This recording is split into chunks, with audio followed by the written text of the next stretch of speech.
여러분 안녕하십니까? 바로 본 TV 옴부즈맨의 김승재입니다. 지난주에도 연합뉴스 TV에선 다양한 뉴스들을 발빠르게 보도해드린 바 있는데요. 먼저 한 주간의 주요 뉴스부터 만나보시겠습니다.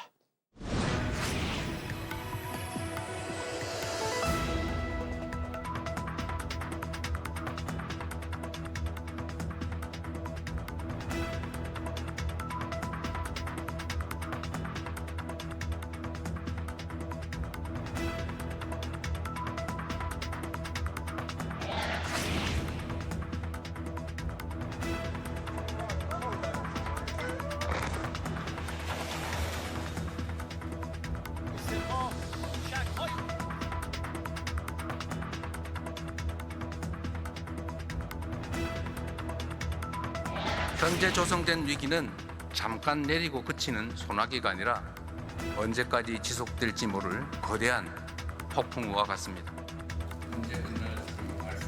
특히 이번 추경안은 국채를 발행하지 않는 빚 없는 추경이라는 점을 분명하게 말씀드립니다. 4, 3, 2, 1. Booster ignition. And liftoff. 2, now bound for the moon. Humanity's now.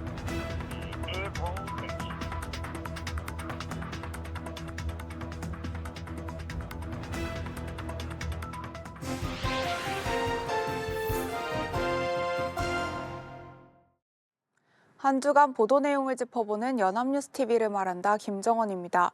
쿠팡에 이어 배달의 민족에서도 하청 직원이 고객 정보를 빼내 범죄에 악용한 사실이 드러났습니다. 플랫폼 기업의 개인정보 유출이 반복되면서 관리 체계 전반에 대한 점검이 필요하다는 목소리가 높아지고 있습니다. 연합뉴스 TV 보도를 통해 살펴보겠습니다. 3,370여만 명의 개인정보가 유출된 쿠팡 사태에 이어 배달의 민족에서도 유사한 사건이 발생했습니다. 보복 테러 대행 일당이 조직원을 배민 CS 담당 합청업체에 위장 취업시켜 범행 대상자의 주소지 등 약 1,000여 건의 고객 정보를 빼낸 것입니다. 배민 측은 이상 조회에 대한 소명 요구와 연일회 교육을 실시했다고 밝혔지만 업무에 개인정보 접근 시 관리자에게 경고를 보내는 시스템이 제대로 작동하지 않았을 가능성이 큽니다. 배민은 외주업체와 계약 해지 절차를 밟고 상담 인력 관리 체계를 전면 개선하겠다고 수습에 나섰습니다. 전문가들은 원청의 책임을 강화하고 처벌 수위를 높여야 한다고 지적합니다.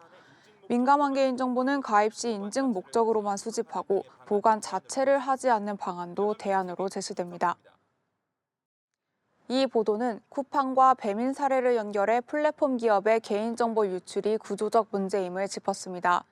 전문가 인터뷰를 통해 기술적 대응 방안과 제도적 개선 방향을 함께 제시한 점도 보도의 완결성을 높였습니다. 다만 하청 구조에서 발생하는 정보 유출에 대해 현행법상 원청의 책임 범위가 어디까지인지를 보다 구체적으로 짚었다면 시청자들이 현 제도의 문제점을 더 명확히 알 수 있었을 것입니다. 또한 처벌 강화의 필요성을 언급하는 데 그치지 않고 이상 감지 시스템 의무화나 개인정보 최소 수집 원칙의 법제화 등 실질적인 제도 개선 방향까지 제시했다면 보도의 사회적 역할을 한층 더했을 것입니다. 최근 남의 집 앞에 오물과 각종 쓰레기를 뿌리는 이른바 보복 대행 범죄가 잇따르고 있습니다. 잇따른 검거에도 텔레그램 등을 통해 범행은 이어지고 있는데요. 연합뉴스 TV 보도를 통해 알아보겠습니다. 경기 의왕시의 한 아파트에 페인트와 오물이 뿌려지고 비방 유인물이 수십 장 살포되는 사건이 발생했습니다. 경찰은 건당 80에서 100만 원을 받고 범행을 저지른 30대 A씨 등 3명을 재물 손괴와 주거 침입 혐의로 붙잡아 구속했습니다. 이 같은 보복 대행 범죄는 주로 텔레그램을 통해 이뤄지며 수도권은 물론 대구, 부산 등 전국으로 확산되고 있습니다. 이들은 협박, 불륜, 학교폭력 가해자 등 말 못할 고민을 시원하게 해결해드린다는 홍보글까지 올리며 의뢰자를 모집하고 배달의 민족 고객센터 외주업체에 상담사로 위장 취업해 피해자 주소를 빼내는 등 수법도 갈수록 대담해지고 있습니다. 최근 한 조직의 총책이 검거됐지만 유사 범행은 계속되고 있으며 경찰은 상선 추적과 수사 확대를 예고했습니다. 이 보도는 현장 영상과 피해자 인터뷰를 통해 보복 대행 범죄의 실태를 생생하게 전달했습니다. 텔레그램을 통한 의뢰자 모집 방식과 개인정보 탈취 수법까지 구체적으로 짚어 범죄의 구조적 특성을 잘 드러냈습니다. 하지만 이 같은 범죄를 막기 위한 제도적 대응에 대한 설명이 부족했습니다. 텔레그램 등 익명 플랫폼을 통한 범죄 의뢰 자체를 처벌할 수 있는 법적 근거가 마련돼 있는지, 또 의뢰자에 대한 처벌은 어떻게 이루어지는지를 함께 짚었다면 시청자들이 이 범죄의 심각성을 더 깊이 인식할 수 있었을 것입니다. 전 세계적으로 청소년 SNS 중독이 심각한 사회 문제로 부상하는 가운데 우리 정부가 올 여름방학부터 전국 초중고학생 7,200명을 대상으로 디지털 디톡스 프로그램을 처음 제공합니다. 연합뉴스TV 보도를 통해 확인해 보겠습니다. 과학기술정보통신부는 올해 여름방학부터 SNS 과의존 위험군으로 분류된 전국 초중고학생 7,200명을 대상으로 디지털 디톡스 프로그램을 제공합니다. 정서, 행동, 미디어 사용 습관 변화가 집중적으로 일어나는 학령 전환기인 초4, 중1, 고1 학생이 주 대상이며 신체 활동과 명상, 교육을 통해 스마트 기기 사용에 대한 조절력을 키우는 것이 목표입니다. 관련 예산으로 20억 원이 확보됐습니다. 정부가 전국 규모의 대응에 나선 배경에는 청소년 SNS 중독의 심각성이 있습니다. 자해 자살을 시도한 19세 이하가 10년 사이 6배 넘게 급증했고, 전문가들은 SNS에 범람하는 관련 콘텐츠가 촉매제가 될 수 있다고 경고합니다. 호주와 인도네시아는 미성년자의 SNS 사용을 금지했고, 국내에서도 연령별 사용 제한 논의가 이어지고 있습니다. 국내에서도 청소년 SNS 중독 예방 관련 법안 7개가 국회에 상정돼 있지만 모두 문턱을 넘지 못하고 있습니다. 이 보도는 정부의 디지털 디톡스 프로그램을 단독으로 전하면서 청소년 자해 자살 통계와 해외 규제 사례까지 폭넓게 담아냈습니다. 문제의 심각성과 정책적 배경을 함께 짚어 균형 잡힌 구성을 보여줬습니다. 다만 7,200명이라는 대상 규모가 전체 과의존 위험군에 비해 충분한지에 대한 평가가 빠진 점은 보완이 필요해 보입니다. 또한 여름방학 한 차례 프로그램 참여만으로 굳어진 미디어 습관을 실질적으로 바꿀 수 있는지, 사후 관리와 지속적인 운영 계획은 어떻게 되는지에 대한 설명이 포함되었다면 프로그램의 실효성을 더 분명하게 따져볼 수 있었을 것입니다. 이에 더해 관련 법안 7개가 국회를 통과하지 못하고 있는 구체적인 이유를 짚었다면 입법 공백의 문제를 보다 선명하게 전달할 수 있었을 것입니다. 정부가 중동 사태로 피해를 입은 취약계층과 산업 전반을 지원하기 위해 5조 원이 넘는 추경 투입을 예고했습니다. 소상공인 지원부터 이른바 숨고르기 청년을 위한 맞춤형 대책까지 담겼는데요. 연합뉴스TV 보도를 통해 살펴보겠습니다. 정부는 민생안정 명목으로 2조 8천억 원을 배정했습니다. 위기가구 긴급복지 확대, 생필품 지원센터 전국 300곳 확충, 소상공인 제도전 지원, 석유화학 등 어려움을 겪는 업계에 대한 고용유지지원금 확대 등이 포함됩니다. 취업 준비를 잠시 멈춘 이른바 숨고르기 청년을 노동시장으로 유인하기 위한 맞춤형 단계별 지원도 본격화합니다. 중동 사태로 피해를 입은 산업과 공급망 안정도 이번 추경의 큰 축입니다. 수출 바우처 지원 대상 기업을 2배로 늘리고 기업 자금 경색을 막기 위해 정책 금융도 강화합니다. 농축수산물과 문화숙박 분야 할인 지원에도 재정을 투입해 서민 물가 부담 완화에 나서기로 했습니다. 다만 일각에서는 고유가 대응을 위한 선별 지원이라는 설명과 달리 지원 범위가 지나치게 넓다는 지적도 나오면서 추경 성격을 두고 해석이 엇갈리고 있습니다. 이 보도는 5조 원 규모 추경의 주요 내용을 민생, 공급망, 청년 지원 등 분야별로 체계적으로 정리했습니다. 추경 성격을 둘러싼 엇갈린 해석도 함께 전달해 균형 잡힌 시각을 유지했습니다. 그러나 숨고르기 청년이라는 생소한 개념에 대한 설명이 부족했습니다. 구체적으로 어떤 청년층을 지칭하는지, 기존 청년 지원 정책과 어떤 차별점이 있는지를 짚었다면 시청자들이 정책의 의미를 더 명확히 파악할 수 있었을 것입니다. 또한 추경 범위가 넓다는 지적에 대해 전문가 의견을 보완했다면 정책의 실효성을 더 냉정하게 따져볼 수 있었을 것입니다. 이재명 대통령이 중동 위기 대응을 위해 1993년 김영삼 전 대통령 이후 33년간 한 번도 사용되지 않은 긴급 재정명령 활용 가능성을 시사했습니다. 현 상황을 초유의 위기로 규정하고 모든 정책 수단을 동원하겠다는 의지를 드러낸 것입니다. 연합뉴스TV 보도를 통해 알아보겠습니다. 이재명 대통령은 국무회의에서 중동위기 극복을 위해 긴급재정명령 활용 가능성을 시사했습니다. 긴급재정명령은 내란, 외환, 천재지변 등 중대한 위기 상황에서 대통령이 법률적 효력을 가진 명령을 내리고 국회 사후 승인을 받는 헌법 76조에 규정된 대통령 고유 권한입니다. 실제 사용된 것은 1993년 금융실명제 도입 당시가 마지막입니다. 이 대통령은 법 때문에 안 된다고 하지 말고 극복할 방안을 연구하라며 법도 바꾸고 시행령도 바꿀 수 있다고 강조했습니다. 요소, 헬륨, 알루미늄 등 핵심 원자재를 전시 물자에 준하는 수준으로 관리할 것도 지시했습니다. 국민들에게는 에너지 절약 동참을 당부하는 한편 내각에는 재생에너지 전환에 속도를 낼 것을 주문했습니다. 이 보도는 긴급재정명령의 법적 근거와 역대 사용 사례를 설명하며 대통령 발언의 무게를 효과적으로 전달했습니다. 33년 만에 거론됐다는 역사적 맥락을 짚은 점도 시청자의 이해를 높이는 데 도움이 됐습니다.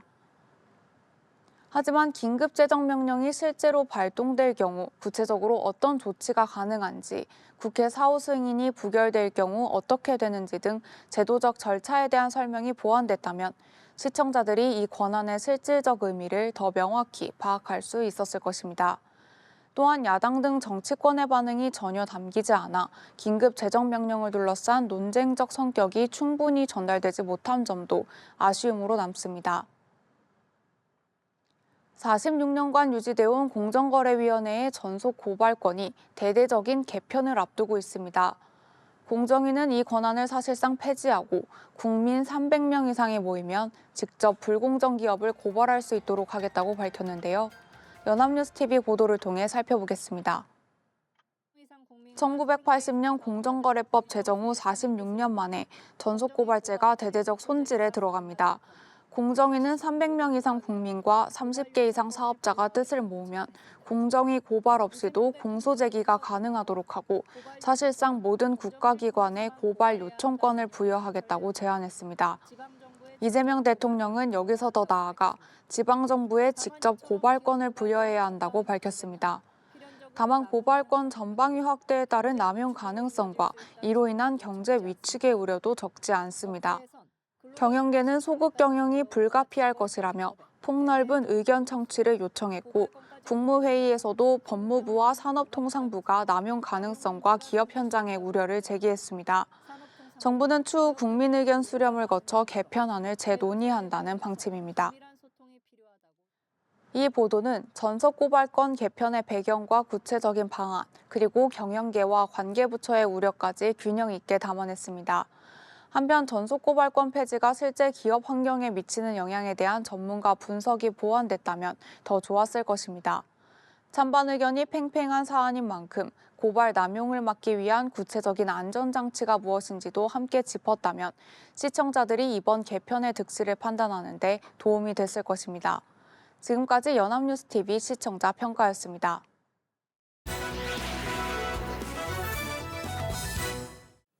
네, 이번 시간은 주말에 방영되는 제작 프로그램을 대학생의 시선으로 분석 및 평가해보는 시간이죠. 캠퍼스 TV 리포트입니다. 이번 주에는 인천대학교 이찬희 학생과 함께하겠습니다. 어서 오십시오. 안녕하세요. 네, 찬희 학생 지난주에 어떤 프로그램 모니터링했습니까? 네, 저는 매주 일요일에 방송되는 연중기획 하모니를 모니터링했습니다. 이번 방송에서는 부룬디에서와 한국에 20년째 거주하고 있는 김창원 씨의 이야기를 담았습니다. K직장인 김창원 씨의 하루는 남들과는 조금 다른데요. 자세한 내용 화면으로 만나보시겠습니다.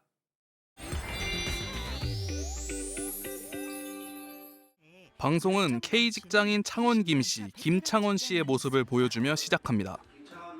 20년 전 아프리카 부룬디에서 한국으로 넘어와 귀화한 후에 새 아들의 아빠가 된 김창원 씨. 평범한 회사원 같지만 김창원 씨의 집에는 마라톤 트로피들이 가득한데요. 아이들은 마라톤 선수인 아빠 덕분에 학교에서 인기가 많다고 말합니다. 오빠가 마라톤 선수여가지고 트로피도 많고 그래서 학교에서도 인기가 많아서 전 좋은 것 같아요. 모두가 잠든 새벽, 창원 씨의 하루는 남들보다 일찍 시작합니다. 출근 전 운동을 위해서였는데요. 마라톤을 시작한 이후로 단 한 번도 새벽 운동을 걸은 적이 없다고 합니다. 마라톤을 준비하기 위해선 단순히 달리기만 연습하는 것이 아닌 꾸준한 운동이 필요하다고 합니다. 풀코스 마라톤 완주를 위해선 근력 운동도 필수 요소라고 하는데요. 새벽 운동을 마친 창원 씨, 스마트폰으로 무언가를 바삐 예약합니다. 알고 보니 사무실에서 어느 자리에 앉을지 선택하고 있던 건데요. 매일 사원들이 원하는 자리에 앉을 수 있게 하는 자율 좌석제가 창원시 회사에는 운영되고 있습니다. 부룬디 국립대학교에서 정치 경제학을 전공한 창원 씨는 2003년 마라톤 대회 참가를 위해 한국을 방문했다가 그대로 한국에 정착하게 되었습니다. 창원에 와서 경남대학교 3학년으로 편입해 석사, 박사 과정까지 수료했다고 하는데요. 지금은 자동차 부품과 설비 장비를 만드는 회사의 직원이 되었습니다. 일을 하기 전 사무용품을 챙기고 예약한 자리에 용품을 세팅하는 모습이 영락없는 베테랑 회사원입니다. 창원 씨는 해외로 나가는 제품의 통관 업무를 담당하고 있습니다. 출근하자마자 동료들과 이동하는 창원 씨. 회사 조식을 먹기 위해 구내식당으로 향하는데요. 동료들과 대화를 나누는 모습이 영락없는 K 직장인입니다. 본격적인 업무 시작. 창원 씨는 해외로 보내는 수출 물량을 확인하고 생산 작업 일정 관련해서 타 부서와의 회의에도 참여합니다. 내일 아직 문제 없죠? 슬로바키아. 참 이집트 혹시 보여드렸는데 혹시 보내주시지 모르겠는데 인내서 완전히 말씀드리고. 정시 퇴근에 성공한 창원 씨. 발걸음이 가벼워 보입니다. 그러나 바로 집으로 향하는 게 아닌데요. 3월 말에 예정된 마라톤 경기를 대비해 운동장으로 향합니다. 오늘은 사내 마라톤 동호회 훈련이 있다고 하는데요. 다가오는 대회를 앞두고 동료들은 일찌감치 모여 몸을 풀고 있었습니다. 동호회의 최고 에이스는 바로 창원 씨. 30분 지각했지만 능청스럽게 운동을 준비합니다. 에이스답게 창원 씨의 주도로 몸풀기부터 시작됩니다. 반갑습니다. 반갑습니다. 고수님. 자, 준비 다 됐습니까? 네. 오케이. 셋, 넷, 다섯, 여섯. 그리고 이거 하는 거 있잖아. 나한테 보지 말고 자기 가슴만큼 가요. 창원 씨가 소속된 동호회는 단체 팀으로 참가했는데요. 재작년 준우승이 아쉬웠던 창원 씨는 팀원들에게 단체 우승이라는 포부를 밝혔습니다. 리더답게 동료들에게 잔소리도 해보는 창원 씨. 진짜 우승하는 줄 알았는데 갑자기 잘라 먹어가지고 본인의 기록이 35분 30분인데 그때 당시에 38분에 2분 가먹었어요. 아 그렇습니다. 저 때문에 제가 죽일 놈입니다. 그러면 이번에는 조금 많이 좀. 예. 이번에는 이를 갈고 있습니다. 사람들이 뭐 정신 차려야 돼 사실. 대회 코스도 미리 확인하면서 위험한 구간도 체크하는 등 열정적으로 대회를 준비합니다. 팀의 우승을 위해 페이스메이커로 나선 창원 씨. 혼자가 아닌 동료들과 발맞추어 달리는 이 시간이 창원 씨에게는 가장 행복입니다. 50초 이내에 들어오세요. 알겠습니다. 네, 나는 그냥 여기서 감시하고 있다니까 한번 갔다 오세요. 자, 출발. 어느새 호랑이 코치로 변한 창원 씨. 기록을 단축시키기 위해 지옥 훈련 모드에 돌입한 모습을 예고하며 방송은 마무리됩니다. 네, 모니터링한 내용 잘 봤습니다. 찬희 학생 이번 연중기 한 번이 보면서 어떤 점이 가장 와닿았습니까? 네, 저는 낯선 타향살이에도 항상 웃음을 잃지 않고 적응해가는 김창원 씨의 모습이 인상 깊었습니다. 아프리카 부룬디에서 한국에 정착하기까지 항상 좋은 일들만 있지는 않았을 텐데요. 어려움을 회피하지 않고 창원 씨가 좋아하는 마라톤처럼 차근차근 한 발자국씩 나아가며 목표를 이뤄내는 모습을 본받아야겠다고 생각했습니다. 네, 좋은 생각이네요. 지금까지 인천대학교 이찬희 학생과 함께했습니다. 오늘 말씀 고맙습니다. 감사합니다.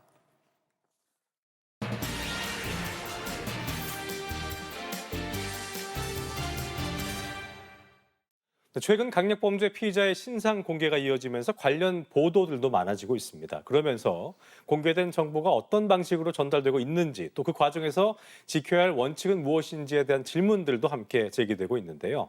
오늘 TV와 비평에서 관련 내용 자세히 짚어보도록 하겠습니다. 도움 말씀에 국민체육진흥공단 초빙연구원이신 정은정 박사와 함께하겠습니다. 어서 오십시오. 안녕하세요. 자, 최근 특정 중대범죄 처벌에 관한 특례법에 따라서 신상이 공개된 흉악범들의 소식이 잇따르고 있는 것 같습니다. 네. 먼저 어떤 사건들이 있었는지부터 좀 정리해 볼까요? 네. 필리핀에서 한국인 3명을 살해해 현지 교도소에 복역하면서도 국내에 다량의 마약을 밀수 유통한 혐의로 임시 인도돼 수사를 받고 있는 박광렬의 신상이 최근 공식 공개됐죠. 살인, 강도, 인신매매 등 특정 중대범죄의 처벌에 관한 특례법에 따르면 신상정보 공개 요건은 범죄의 잔인성 및 중대 피해 발생, 범죄를 저지른 충분한 증거, 국민 알 권리 보장 및 재범 방지와 범죄 예방 등 공공의 이익입니다. 공개 요건에 해당하면 수사 재판 단계에서 피의자의 이름과 나이, 머그샷 등 얼굴을 공개하는 건데요. 예. 공개 여부는 경찰 내부 인사, 법조계, 학계, 의료계 등 외부 인사 등으로 구성된 신상정보 공개 심의위원회를 통해 결정하고 있습니다. 약물이 든 음료로 남성들을 잇따라 살해한 김소영의 경우 처음엔 심의위원회가 열리지 않았다가 추가 혐의가 밝혀지고 온라인상에서 신상정보가 공유되자 신상공개 결정이 내려진 바 있죠. 현직 항공사 기장을 살해하고 추가 살해를 계획한 혐의를 받는 전직 항공사 부기장 김동환, 전자팔찌를 착용한 채 스토킹하던 20대 여성을 흉기로 살해한 김훈 등의 신상도 최근 공개됐습니다. 한편 6년 전 3살 딸을 살해하고 최근 발각돼 긴급 체포된 30대 친모에 대해서는 신상정보 비공개 결정을 내렸는데요. 네.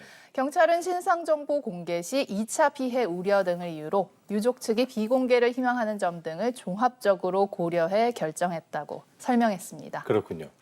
자, 피의자의 신상이 공개되면요. 그 주변의 제보에 의해서 과거 행적 또 가족사까지 여러 개인사까지 언론에 보도가 되기도 하는데 이번에는 좀 어땠습니까? 네. 최근 신상이 공개된 피의자 중에서는 약물 연쇄살인 피의자인 김소영을 둘러싸고 과거 행적과 외모에 관한 평가 등이 이슈가 되면서 여러 보도가 쏟아졌습니다. 당초 김소영의 신상이 공개되지 않았던 시기에 김소영의 SNS를 통해 퍼진 사진으로 그녀의 외모를 품평하거나 외모 덕에 팔로워 수가 늘었다는 등의 보도가 이어졌는데요. 신상 공개가 결정된 이후에는 그녀의 SNS 사진과 머그샷을 비교하는 보도나 심지어 SNS 사진의 보정에 사용된 애플리케이션이 무엇인지를 추정하는 보도도 있었습니다. 예. 다수의 언론을 통해 김소영이 과거 여러 차례 절도 행각을 저질렀다는 증언, 중고거래를 통해 알게 돼 인생 네컷을 함께 찍었다는 온라인 게시물 등도 보도됐습니다.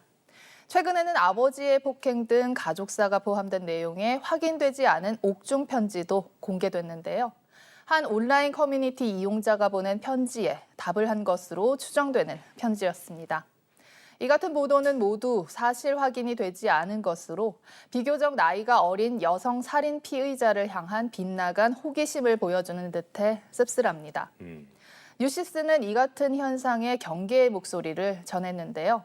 김 씨의 외모를 품평하거나 그의 과거 SNS 활동, 팔로워 수 등에 집착하며 사건의 본질을 흐리는 양상은 살인이라는 엄중한 사안에 집중하지 못하게 해 피해자에 대한 2차 가해가 될 수 있다는 전문가들의 지적을 보도했습니다. 그렇겠네요. 자, 경찰이 신상 정보 공개 심의를 거쳐서 신상 공개 여부를 결정하게 되는데 이보다 앞서서 언론이 먼저 신상을 공개하는 경우가 왕왕 있잖아요. 네. 신상 공개에 대한 언론 보도 준칙은 없는 건가 싶은데 이런 관련 내용도 좀 정리해 볼까요? 네. 범죄 피의자의 신상 공개에 관해서는 직접적인 별도의 언론 보도 준칙보다는 한국신문윤리위원회의 신문윤리강령, 한국기자협회의 인권보도 준칙, 그리고 각 언론사별로 마련하고 있는 보도 준칙 등을 통해 자율적으로 피의자와 피고인의 신원 공개와 관련한 보도의 기준을 정하고 있습니다. 인격권과 국민의 알 권리를 고려하고 신상 공개 관련법에 따르는 겁니다. 하지만 2023년 JTBC는 서현역 흉기 난동 신림 등산로 살인 사건의 피의자 실명을 경찰보다 앞서 보도하기도 했는데요. 이때 JTBC는 국민의 알 권리와 강력 범죄 예방 효과를 고려해 피의자 실명을 보도했다고 밝혔습니다. 네. 이후 경찰의 신상 공개가 결정되었는데요. 이에 관해 국민적 공분을 산 범죄에 대해서 언론이 먼저 신상을 공개해 분노를 해소하도록 했다는 의견도 있는 반면 이것이 자극적인 보도로 이어질 수 있고 신상 공개 관련 법적 절차가 존재한다는 점에서 신중해야 한다는 지적도 있습니다. 실제로 신상 공개 결정 대상이 아닌 범죄 피의자의 신상을 공개해 법적 처벌을 받은 사례도 있습니다. 이른바 부산 돌려차기 사건 가해자의 신상 정보는 한 유튜버를 통해 공개가 됐는데요. 해당 유튜버는 명예훼손 혐의가 인정돼 벌금형을 받았습니다. 정당한 법적 절차 없이 개인의 신상을 공개하는 것이 불법이라는 취지인데요. 언론 표현의 자유, 피의자의 인격권, 국민의 알 권리가 조화를 이루는 사회적 합의가 필요한 부분입니다. 그렇군요. 자, 이번 김소영 씨 사건의 경우를 보면 경찰이 당초에 신상 정보 공개 심의를 열지 않기로 결정하면서 논란이 일기도 했었는데 범죄자의 신상 공개 기준이 궁금하고요. 또 그를 통한 공익적 효과 등에 대해서 언론은 어떻게 좀 보도를 하고 있습니까? 네. 김소영 사건은 수사 초기 경찰이 신상정보 공개 심의위원회를 열지 않기로 결정했다가 검찰에서 신상 공개가 결정됐는데요. 유족 측에서 신상 공개 기준이 모호하고 구체적이지 않다며 제도 개선을 촉구하기도 했습니다. 중앙일보는 모호한 신상공개제도 기준이 오히려 온라인 신상유포 등 사적 제재를 부추긴다는 분석도 있다고 전했습니다. 그러면서 신상 비공개 결정이 나왔을 때 시민단체나 사건 관계자 등이 공개를 요구할 수 있도록 하는 제도 개선 방안을 제시했습니다. 진화하는 범죄 수법을 따라가지 못하는 신상공개 제도를 지적한 보도도 있었는데요. 뉴시스는 신상공개 요건인 잔혹성의 잣대가 물리적 폭력에만 머물러 있다며 직접적인 폭력 대신 약물과 심리적 지배 등 교묘한 수법을 활용한 범죄의 심각성을 포괄하지 못한다는 점을 우려했는데요. 비슷한 사건에서도 수사기관의 해석과 당시의 사회적 분위기에 따라 판단이 달라진다는 점에서 신상공개 기준의 추상성도 계산해야 한다고 봤습니다. 범죄 예방, 재범 방지라는 취지를 반영하지 못하는 현행 신상공개법의 한계를 지적한 보도도 있었습니다.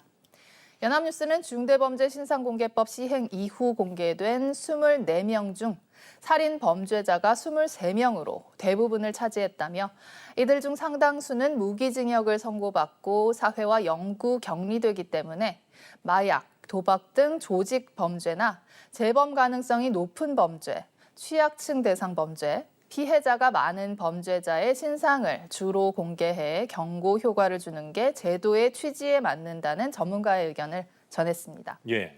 한편 이미 체포된 피의자의 신상 정보 공개가 가질 수 있는 공익적 목적에 대한 의문, 피의자의 인격권과 무죄 추정의 원칙 침해에 대한 문제 제기도 일부 보도됐습니다. 그렇군요.